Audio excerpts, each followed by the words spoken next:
This is VSiN By The Books on VSiN, the Sports Betting Network.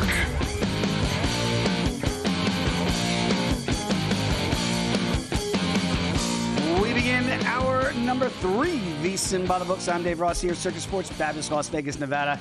He is our closer, Jensen Lewis, back home in the land, Cleveland, Ohio. Jensen, the boys are out there on the course right now. The first round of Augusta National is officially underway. We are lucky enough to have a man in green join us right now in studio. Of course, you listen, you watch every single day, a numbers game with Gil Alexander and Kelley Bydlon. Kelley is kind enough to come in early on this big day. Kelley, great to have you in studio, my friend. For you, Dave, anything, okay? Let's go. Jensen and I are pretty fired up, obviously, for Augusta. We know you guys are. And if you haven't listened to Long Shots, it's not just because Kelley's here. Check it out. It's fantastic. Listen with you, Wes Reynolds, and Matt Brown, of course. We'll get to your picks in a second, but do you adjust at all when you see what's going on super early? But we do have some guys under par, and I think if you're trying to get a feel for how the course is going to play, can you take anything away from these early returns? Man, you don't want to take away too much, that's for sure. I think overreaction, like we talk about early in the seasons in almost any sport, early in a golf tournament that applies to, especially if you go out in the morning time, you see conditions might be a little easier to play in, which is probably going to be the case today. I don't think we're going to have any bad weather really at all today, but if anything, the wind will pick up a little bit more in the afternoon. So wouldn't overreact too much to what you're seeing early. Hey, if your guys went over par, there's still a lot of golf to go. And if he's 1 under par, like Mike Weir didn't win the Masters already. Okay, I know he's 1 under, but he didn't win the Masters yet. Davis Riley back to even par, by the way. So anyone who thought he'd be the rabbit, he's not. Hey, Kelley, I know I'd have you and Gil on after our shows, and particularly this week, great to kind of hear some of the strategy that you have. And I know one thing that I usually like to do are the placement markets and also not only pre-flop, but also kind of seeing some of those live numbers. What are indicators for you in this first round for potentially tournament finishes, or is that something where you wait till the cut line is made and then kind of readjust from there? Yeah, great question, Jensen, because I think everybody handles that a little bit differently. I was getting a couple questions yesterday about that with, I like to bet first-round leaders. I'll throw a couple of those out there. Dave knows that well. First-round matchups, I don't bet as much. Matchups, I'll like to bet in tournament matchups, really Saturdays, Sundays, sometimes Fridays, but I do like to get a little bit of a look at how golfers that I'm targeting, how are they looking so far? It's already going to be guys that are on my short list anyways. If maybe I didn't have a pre-tournament bet on them, but there's someone who I might be interested in getting involved with in tournament, but I want to see how they look on the course for a couple rounds. I think especially at Augusta, that's even more important, especially with guys that maybe don't have as much experience here. How are they adjusting to the greens? How do they look around the greens? And then you can make a decision whether to dive in or not. So really, if I'm looking at in-tournament matchups, it's more Friday, but especially Saturday, Sunday, where I'm getting involved with those. And then the placement markets, I think that's something you could do as well. I don't do as much of those. I'll do more of those pre-tournament usually, Jensen. But I think if there is a guy that's drifted a little bit, we always talk about some of the guys at the top of the board, like Scotty Scheffler drifting and then looking to bet an outright price on him. That works just as well for, the Corey Connors of the world in the top 20 market. Maybe he drifts a little bit, but you loved him pre-tournament like I did. Then you can get involved with maybe with a live top 20 in between rounds at better odds. All right, let's cut to the brass tacks here, gentlemen, and get to the elephant in the room. It's not Scotty Scheffler, who's the betting favorite, obviously 4-1 to win this thing.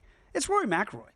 If you've been watching all week and you know the narrative, he hasn't won a major in a decade, and this would be the one that completes the career Grand Slam. Only 5 guys in the history of the game have completed the career Grand Slam. Kelley, the form, he's going to check every box that you would want. Mm-hmm. I don't know if you get the elbow issue, if that's really an issue, or he just threw that out there a couple weeks ago. But that pressure that is built for a decade for Rory at Augusta, does that factor in at all, or you just go, man, the talent is oozing from the guy? I think at this point, guys, I mean, Jensen, the only one of us that have said that would know the pressure.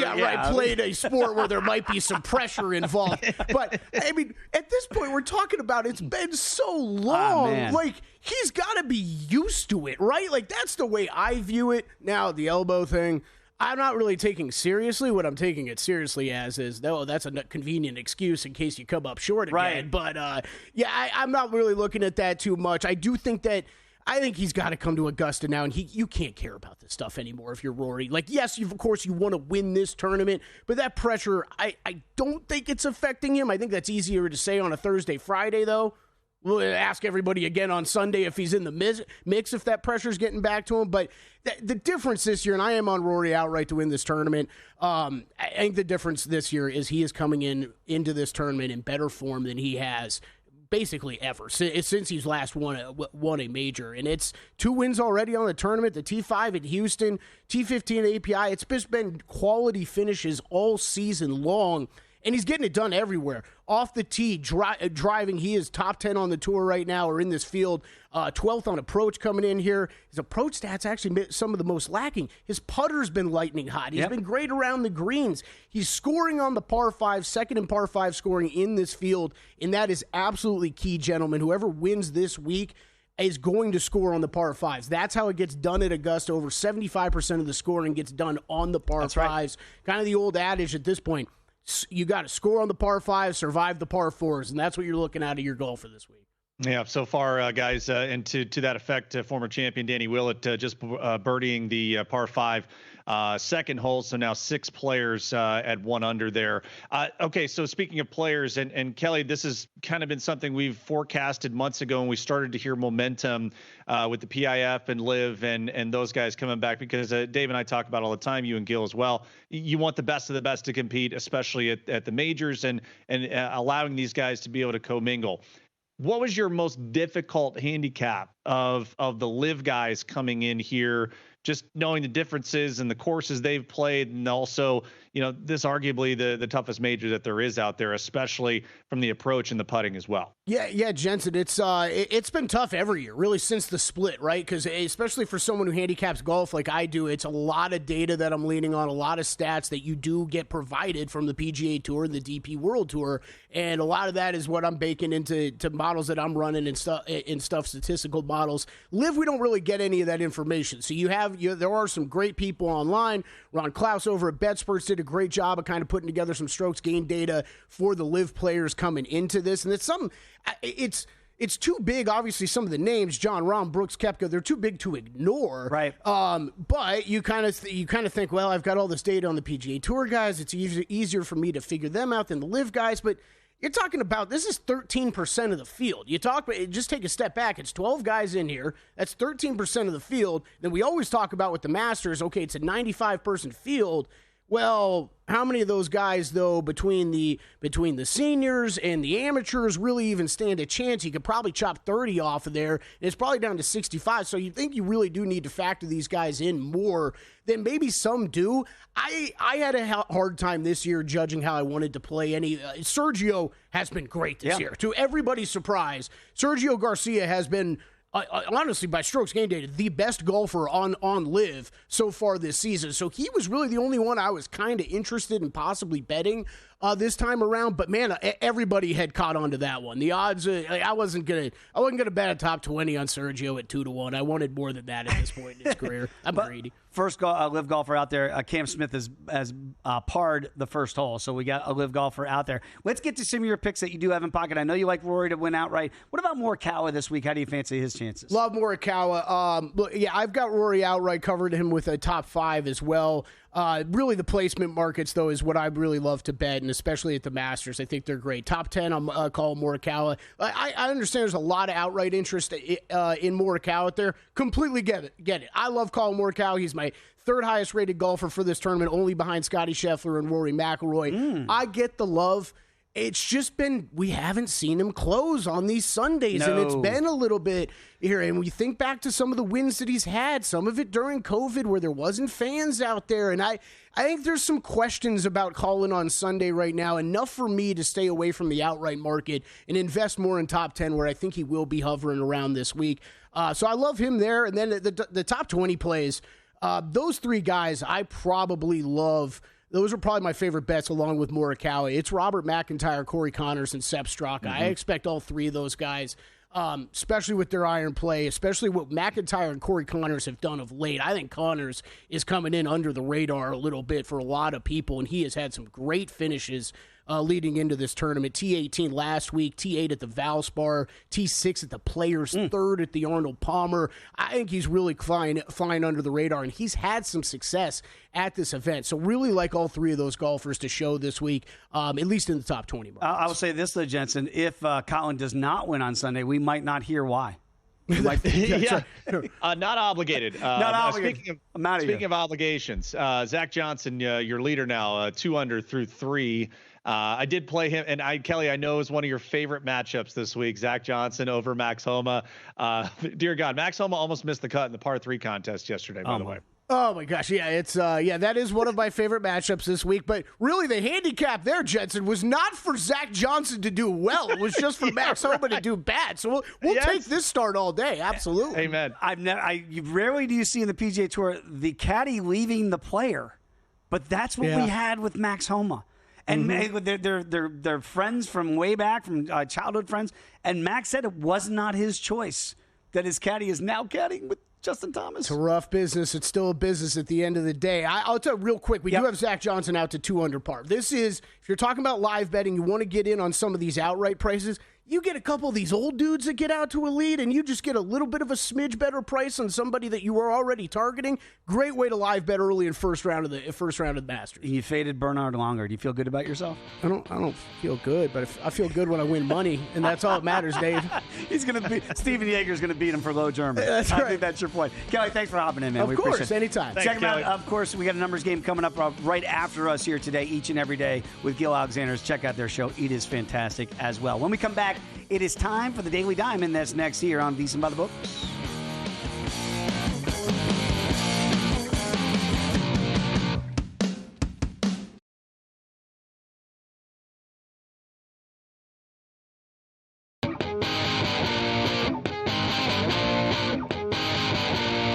You're tuned in to VSiN By The Books right here on VSiN. We continue VSiN By The Books. A lot of fun having Kelley Bydlon in studio in the last segment. And Jensen, I look up, refresh the page. Yes. Freddie Boom Boom. Birdie on 1 God, for love to Freddie see it. Couples. So Love the old guy's getting out there, right? We've seen Zach Johnson, Mike Weir, Freddie Couples. Maybe it's something about these former champions at Augusta, man. And they do. They get a lifetime exemption to come back and play as long as they want. We talked about it with Mike Palm in hour number 2, that obviously Vijay Singh was not physically able to go to this tournament, but he's played it 31 years in a row. Something about these old guys, Jensen, they come back here, and I think they turn back the hands of time at least for 9 holes. To put a bow on it, Bernard Longer also even through the first hole as well. So let's go, Bernie. Old Timers Day at the Masters. Last time for Bernard Longer, says he's not going to play anymore. So this is the last year for Bernard Longer. I'm sure we'll see him one day for that ceremonial first tee as a 2-time major and Masters champion. Okay, without further ado, it's time to get to this edition of the Daily Diamond.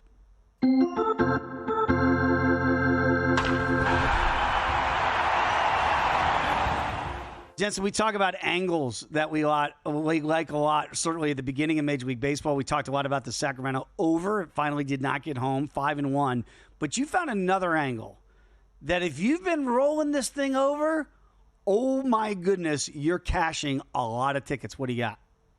All right, for you Kenny Chesney fans out there, we went a little no shirt, no shoes, no problem. We just did no runs, no problem this time. If you have bet the no-run first inning prop for Seattle Mariner home games, congratulations, you've done well. If you decided to roll that $100 bet over for all 10 of the home games, oh, you're up a cool $8,300. Holy moly, this has been amazing. Okay, your next chance to do this, Dave, guess what? You don't have to wait long.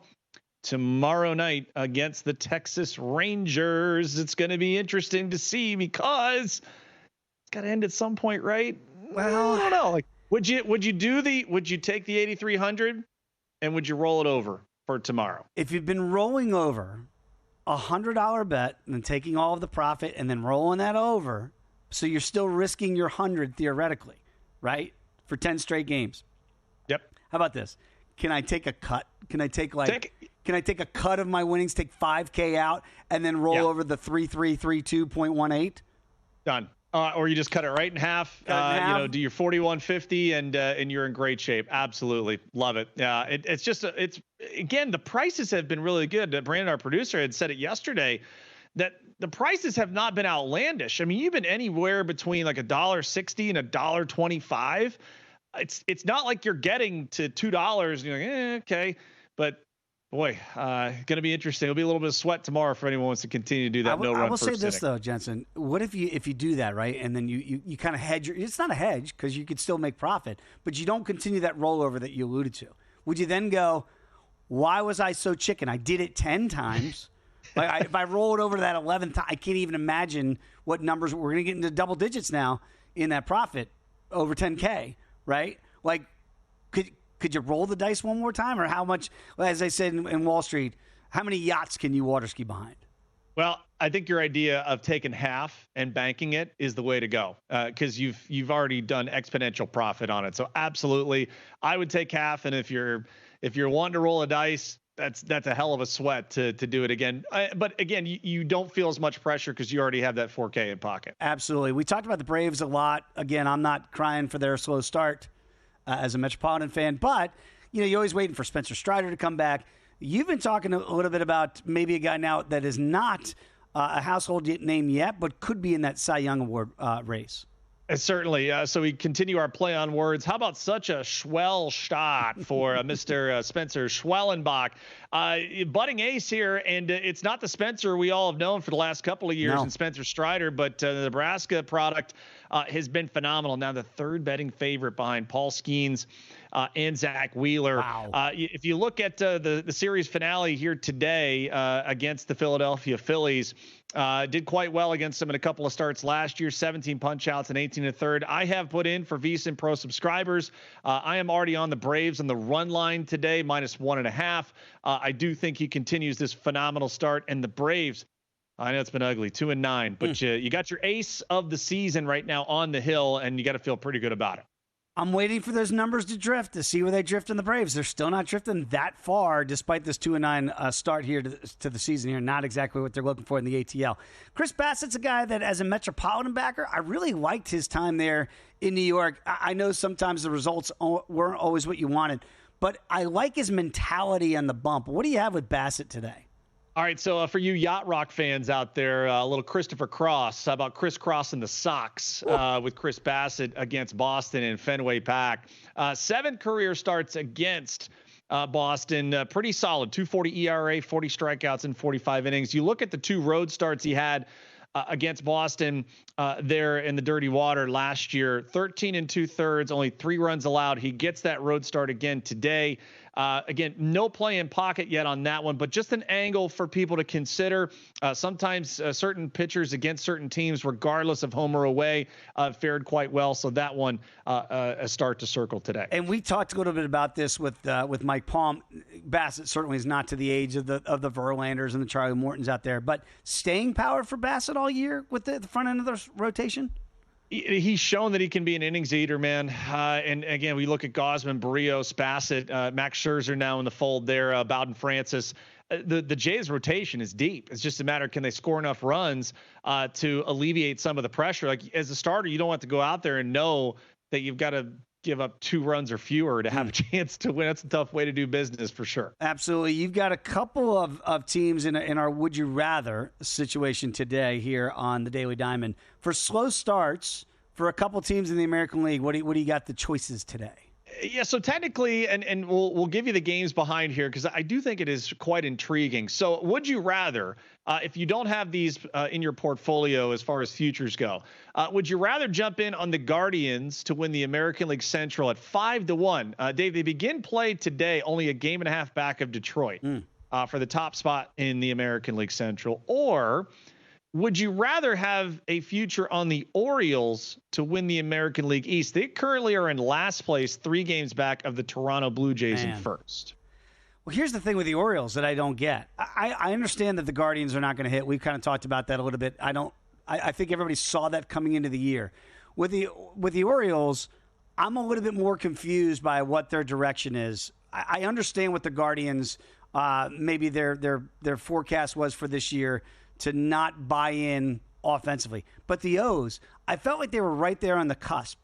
Mm-hmm. The only way I make these future plays, and I guess I'd rather play the longer number on the Guardians here, is, again, trade deadline. I don't know that the Orioles are going to go get help.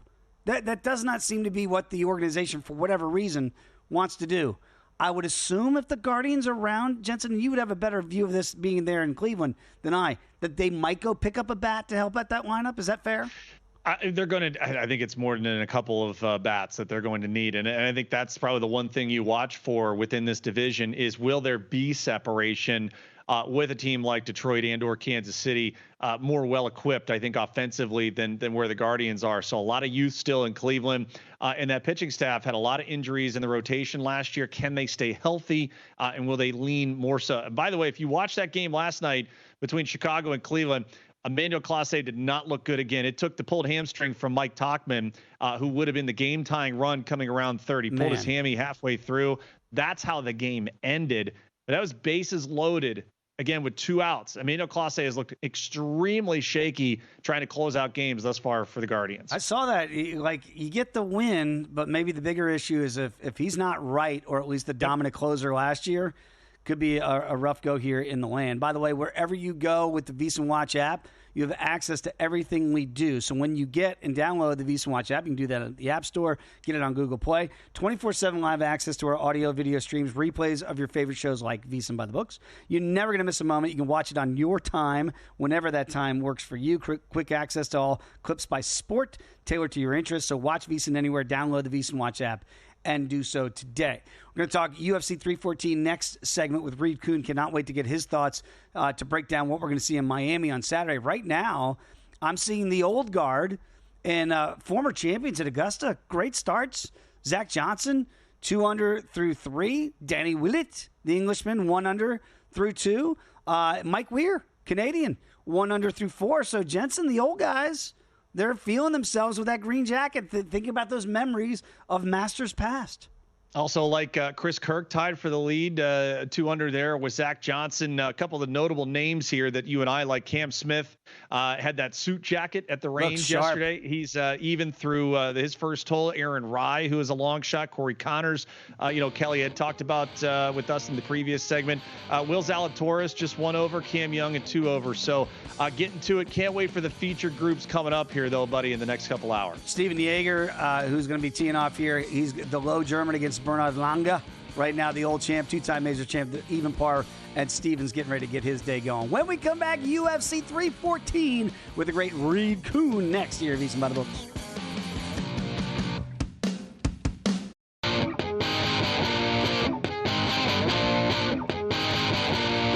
You're tuned in to VSiN By The Books, right here on VSiN. We are back, VSiN By The Books, here on a Thursday. Going to get back to Augusta in the next segment here for our best bets, Jensen. But got a lot of bets, too, in UFC 314 for Saturday. We've been monitoring the line movement, obviously, in the main event as the week has gone on. Always love catching up with our guy, Reed Kuhn. You can follow Reed, as I do, on X at Fightnomics. He is the author of a book of the same name, joins us here in the Progressive Guest Line. Reed, great to have you back on, man. It's always great to pick your brain before these big events like we're going to have in Miami. Before we get to your official selections here, we talk about it all the time. Have you already figured out your food pairing for Saturday night in Miami? It's definitely going to be steak night. I haven't decided what the final course is going to be, but I've got some good wine and some steaks. It's going to be a fun night. This is a very deep card. I got to honor it with my tradition. Jensen, he might be on your level, Jensen, for food. Reed, if we can get it up, I'll show you. I made carbonara last night, and I thought of you. I was like, all right, there would be a gentleman of leisure that would really appreciate it. Speaking of that, again, we look at this main event, and I know that you've got a breakdown of Volkanovski and Lopez. Are you shocked at the line movement a little bit that we've had from the beginning of this week? Dave was all over. He said, hey, if you want to wait, you can do that because the price could flip. We might have a flip of favorites by the end of the week. I am shocked, but then I step back and I remind myself, not everybody's looking at the numbers. There's a lot of reasons to like Lopez. I mean, he really is on a burner of a streak and has some very good recent performances. So if there's any recency bias, it absolutely favors Lopez, because you got Volkanovski up and down. He's going up a weight class. He's against much more difficult talent.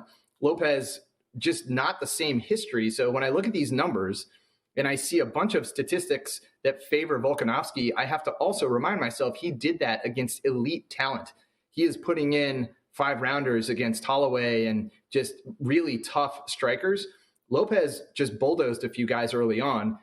Yes, the Ortega fight was a good fight and he did very well, but if anything, I think his statistics are slightly padded. So when I'm evaluating them side by side, I'm actually more inclined to say these numbers for Volkanovski might be deflated because he went up against Makhachev. So I am surprised by the movement, but then it's probably because of this subjective bias. You're seeing right now, Lopez is plus $1.10, so it hasn't flipped yet all the way to that. And Reed, we've talked about it, you and I, through the years.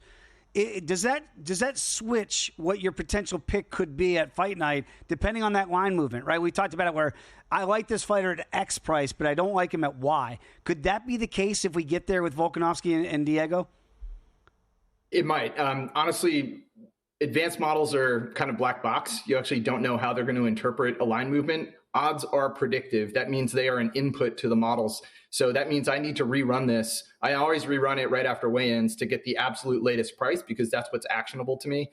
But if the price moves the other way, it might tell the models, wait a minute, the market actually says this other guy is underrated, and we could see a shift. So I actually don't know. I think, if anything, I'm going to still have a small lean on Volkanovski.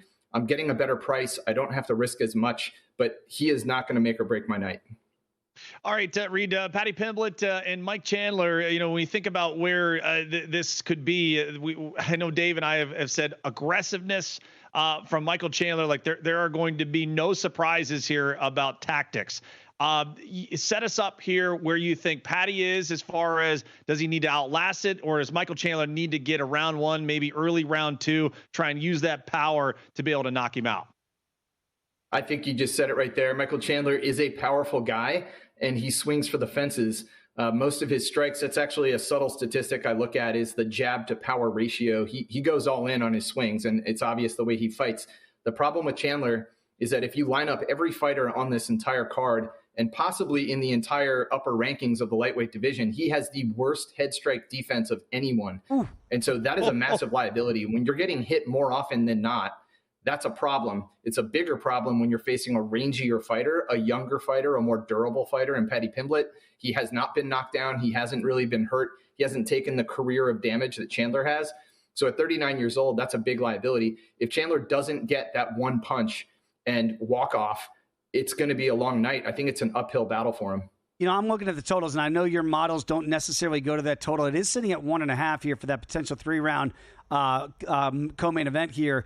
And Michael Chandler right now, the comeback is plus $1.30, $1.55 for Paddy the Baddy. And that total is juiced to the over minus 210. We talk about correlated plays a lot in MMA, that if you like Chandler, maybe you look to the under here. If you like Paddy, do you see submission potential here for Paddy late? I mean, Chandler feels like a tough guy to submit, but we've seen him finish before. Yeah, that's true. I think if you're going the under, you're looking at Chandler with an early knockout. But if you expect this to take some time and develop, I would assume Pimblett knows that, Chandler is still a dangerous guy, even at 39. Maximal strength does not go down with age. So Pimblett is going to take his time. He is much more likely to initiate a grappling fest. He is much more likely to attempt submissions. Surprisingly, the takedown defense for Chandler is slightly below average. I would not have expected that from a former NCAA wrestler, but that's just how it pans out. People have taken him down and they have controlled him more often than not. So if anything, I do think Pimblett could use the ground game here, and he has been good at finding the back. And when you have that big, long range, long reach and legs, you're able to grapple someone and find that position. So a rear naked choke has been in his repertoire. We could see that late. All right, Reed, the Vanderbilt math guy in me really loves some underdog value, and it always warms my heart when your list comes out of guys that you have potentials on, and we line up. So the three that I circled were Jim Miller, Gilbert Burns, and then you and I align on Darren Elkins here. An edge, I think I'm seeing at DraftKings might be plus 270 on the money line there. What stands out to you the most for him in that fight? this guy is the definition of a grinder. So first of all, again, takedown defense on the other side, Erosa, average at best. Again, the control time below average. So Elkins is twice as likely as average to attempt takedowns. Once he gets you there, he is in control for long periods of time. He is willing to grind you down. Now, if this stays striking, is it a liability? Erosa has been dropped 8 times. This is like one of those shock stats that I saw. He has terrible strike defense and he's been dropped. So the liability of Elkins walking in at nearly 41 years old is reduced. Like, it's not as big a deal when you're fighting a guy who isn't really known for knockdown power. He's only scored 1 knockdown, Erosa, in nearly 2 hours of fight time, and he's his own liability. So I think this turns into more of a clinch and grappling fest. And sometimes when I see potential for that upset because of the wrestling, I also will take the over, because I think Elkins will at least put up a pretty good fight and make it close on the cards. So whether I go by decision, take the over, or Elkins straight up for the upset, even a long shot play on Elkins specifically by decision, there's a lot of ways to play this. And by the way, all the totals are now out at DraftKings. That total is sitting at 2.5 for Darren the Damage Elkins against Juicy J, Julian Erosa. Right now, you can get that -$20 to the under, -$10 to the over 2.5. Reed, I know why your lean is towards the dream, Chase Hooper, against old man Jim Miller, and because I know your models and how it's going to work there. I'm so tempted to back the dog side here in Jim Miller at +575. Why are you going to talk me off the ledge and say youth will be served here with Chase? Yeah, you're just looking for where's the potential for Miller to shine here. The age gap is up there in like the top 10 of all time, 15 years. That's ridiculous, or 16 years, I think.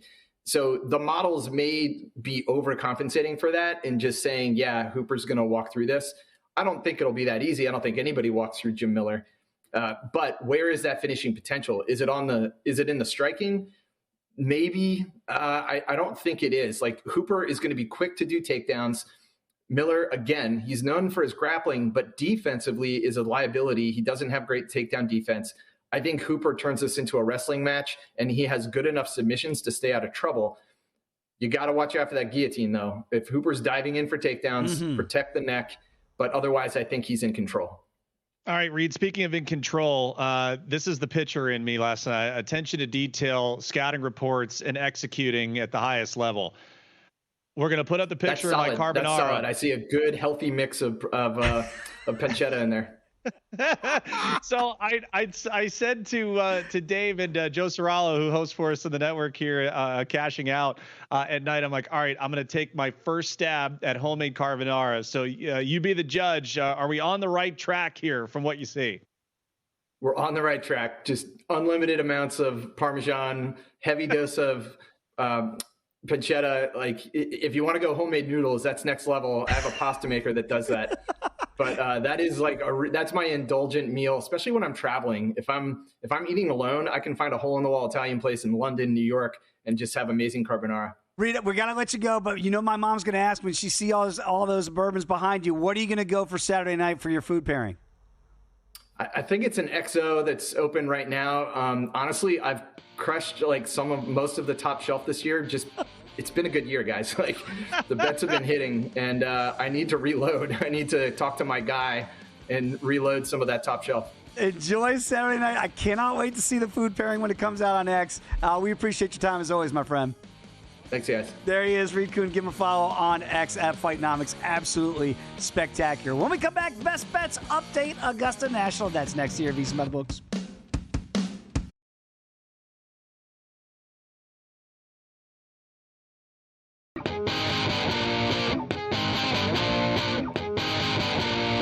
You're tuned in to VSiN By The Books, right here on VSiN. We are back, VSiN By The Books, on this Thursday edition. Tomorrow's show is going to be a treat for us again. Round 2 of Augusta National, 24 hours away from UFC 314. So there's so much to get to with not just, obviously, our everyday baseball, basketball, and hockey as we get ready for the second seasons there. But, Jensen, I'm looking up. I see Phil Mickelson's getting ready to tee off here. We're starting to get deeper into the first round. of Augusta National. A couple 2-unders out there that I'm seeing for Chris Kirk and Zach Johnson, but nobody, no rabbit out there at 4 or 5 under through 5 or 6 holes like we see sometimes weekly in the PGA Tour. But it does feel like some of these older golfers, former champions, as we mentioned with Zach Johnson, Mike Weir, Bernard Longer's under par here through a couple holes. Some of the guys that know this place so far are playing it pretty darn well. How about Noah Kent? Speaking of amateurs, tied for the lead at 2 under. Aaron Rye also at 200. By the way, shout out to Aaron Rye's wife. Yeah. In the par 3 contest yesterday. Oh my God. That was as silky a swing. And I think she was inside of where his ball landed too. So little bragging rights there at home. I like their celebration too. They did kind of the jump up and you bump hips a little bit and then the big hug. Little chest bump from husband to wife. Yeah, it'd be nice if your wife's on the bag there or you're on the bag for your wife for the par 3. Pretty darn cool. And as you mentioned, Aaron Rod getting off to a really good start to this Masters tournament. By the way, all summer long, if you want to see where the money is going, and Jensen, you do a great job of keeping an eye on the betting splits each and every day here on our program. Check it out, VSiN.com/subscribe. You're going to have access to those betting splits in our summer special, not just behind me here at Circa, but also at DraftKings each and every day. So start your day by checking out those betting splits. $59 will get you covered all the way through August 1st with our summer special. So go to VSiN.com/subscribe. Let's get to our best bets. They're brought to us by G-Bank, the official bank of VSiN. And Jensen, before we get back to Augusta for some of those plays that we have in pocket, for baseball today, has anything stuck out to you here? And I know, again, if you're a VSiN Pro subscriber, you're going to add those as the day goes on. But what's your initial take here on a slower slate of Major League Baseball here on Thursday? Yeah, I think you look at some of the standings, and as we alluded with Kelley there, overreaction month, combining March and April here. Overall, just the top and the bottom of the standings, right? I don't think any of us thought the Braves would get out to such a horrible start, 0 for 7 on their lone road trip to begin the year. Conversely, the San Diego Padres, 7-0. They have not lost at Petco Park. I think our surprises towards the top of the standings, of course, the San Francisco Giants. At 9-3, no one really had that out of the gate. The Rangers, even though they have not really hit yet, are 9-4, and I think that is great staying power if you want to buy in on the futures market for some of those items. I think that's great. No one had the LA Angels near the top of the American League West, but Ron Washington's crew out to a great start. And I think conversely, we circle a couple of teams you and I had interest in. The Reds, giving away another game yesterday, 5-8 after such a big lead. The Minnesota Twins going nowhere fast, but they get a win. Joe Ryan remains undefeated in his career against the Kansas City Royals, and then the Baltimore Orioles, right? We're kind of waiting to see, will they make a move? Will they really bolster that pitching staff? They've got the lineup for years to come. So those some early reactions nearly 2 weeks into the season. You mentioned Schwellenbach. He's going to be on the bump today in our Daily Diamond segment here as the Braves take on the Phillies here. And you got to lay $1.25 with Spencer today against Jesus Luzardo. The comeback here in the Phillies plus $1.05. Would you look first 5 in that with Schwellenbach, or do you think it's a full game play possibility as well? Yeah, I probably not there. My play is the run line, -1.5 at plus 160. I do think this Braves offense finally gets going. It's more a play on also Schwellenbach limiting the Phillies offense in a big way. So I think he continues his strong start. But yeah, that's, again, we're kind of waiting for that Braves team to get fully healthy here in the next few weeks. It's Ronald Acuna Jr. coming back, that Spencer Strider rejoining the rotation. Imagine now, Dave, if you buy low now on the Braves, and I think that's why yesterday we saw their make the playoff price still at -$2. That's the market pricing in, hey, when they get healthy, because it looks like it's going to be quick. That you get Acuna back and Strider back, do they start to put together some serious victories and really make some hay, not only within a division, but back to the top of the National League? We talk about this all the time, that you can't win a division in April, but you can lose it. And I'm looking at the AL Central, the Tigers right now, 7-5 with a 1-game lead over the Royals. Indifferent start for KC at 6-6, but it's really Minnesota. And it's another important game, obviously, with two teams in Minnesota and Kansas City that figure to be in the running for this division title at the end. But the Twins already 4 games under. A nice win for them yesterday, 4-0 over KC. So to wrap up that series today, Michael Waka on the bump, minus $1.20 for KC against Bailey Ober, and the Twins plus $1 here in the comeback from Minnesota. What do you make of the state of those two teams that are both in different ways trying to find their stride here early? So, again, the Twins, when you think about where that offense is, 42 runs scored right now, and I think that was the area we circled, was will you get production outside of, a healthy Royce Lewis, which is not the case. Byron Buxton and Carlos Correa, like it's very top-heavy. Matt Wallner had a home run yesterday. He's a nice young player, a big power, I think, for him atop the lineup. Rocco Baldelli, we'll joke with Brandon here, our producer, because Rocco, for whatever reason, has some of those brain fart moments in managing. And again, it's tough when you have injuries to deal with already and some of your star players are not available.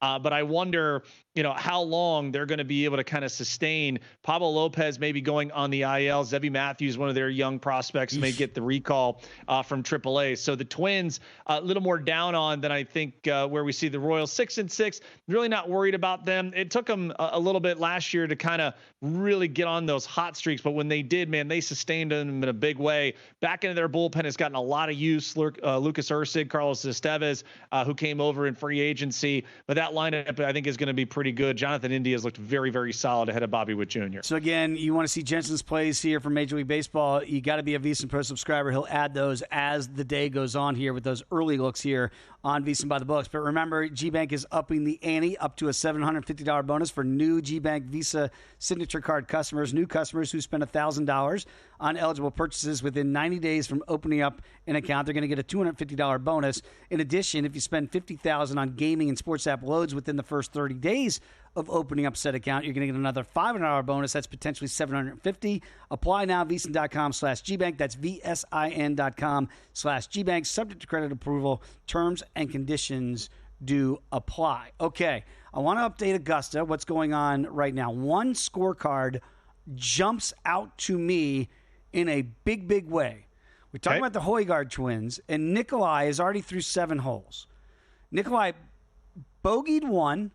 He double bogeyed the par 5 second, 3 over par through 2. So you go, man, if I got a Nikolai Højgaard first-round leader ticket, I can just burn that right now. Hope you didn't, because he's gone. Birdie, birdie, birdie, par, birdie, 3 over to 1 under through 7. 1 off the lead of Zach Johnson, Chris Kirk, Noah Kent, the amateur you referenced, and Aaron Rai, who's 2 under. But Jensen, what that tells me is if you can go 4 out of 5, scorched earth, if you're Scotty Scheffler, if you're Rory McIlroy, if you're watching this now, I think you think the golf course is gettable. So we talk about Rory in the futures market here for this week.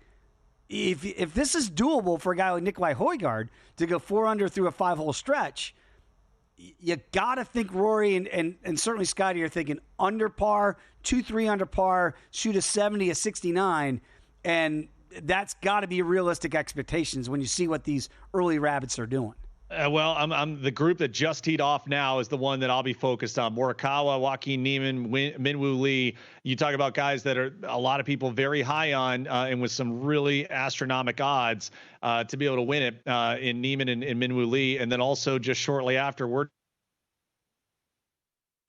Okay, I think we got some technical difficulties there with Jensen, but to his point, some of these other groups, that the big names, are starting to get out there here on the day. Patrick Reed, of course, former Masters champion. A lot of people fancy his chances this week here from Live Golf. He's even through 1.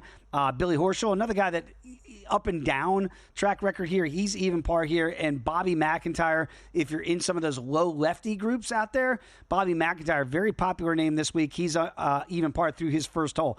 Mike Weir, we talked about the former Masters champion, was 1 under.